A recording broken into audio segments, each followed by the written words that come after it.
আসসালামু আলাইকুম। আমরা ইএস প্লাম্বিং সেক্টর থেকে একটা দাওয়াত খেতে আসছিলাম। এসে আমরা একটা কাজ দেখে ইনশাল্লাহ ভাবলাম যে কাজটা আসলে তুলে ধরার দরকার। তো যে মিস্ত্রি কাজটা করি, কাজটা আসলেই মানে শিক্ষামূলক কাজ, আসলে বলার মতো কাজ যে আসলে কাজটা খুব সুন্দর। তো কাজটা আমি একটু দেখাই। এই যে নিচে কিন্তু ড্রেন, এখন তো বিল্ডিংটা ড্রেনের পাশে, এখান তো একটা পিট লাগবে। সবাই তো আর এইভাবে কাজ করে নাই। দেখেন নিচে চিলাপ করে নিয়ে তারপরে গাঁথনি করে দিয়েছে। এই জন্য আসলে খুব সুন্দর একটা কাজ।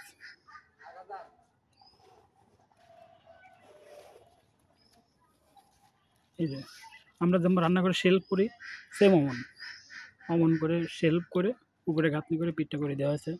খুবই সুন্দর একটা কাজ। আসলে এরকম কাজ আসলে সচরাচর চোখে পড়ে না। তো কাজটা আমরা দিয়ে রাখলাম, ইনশাল্লাহ সবার কাজে লাগবে ইনশাল্লাহ। যে বিল্ডিংয়ের ক্ষেত্রে যদি পাশে যদি জায়গা যদি এরকম বিল্ডিং অনেক উঁচা হয়, তো এইভাবে আমাদের পিট করা যায় ইনশাল্লাহ।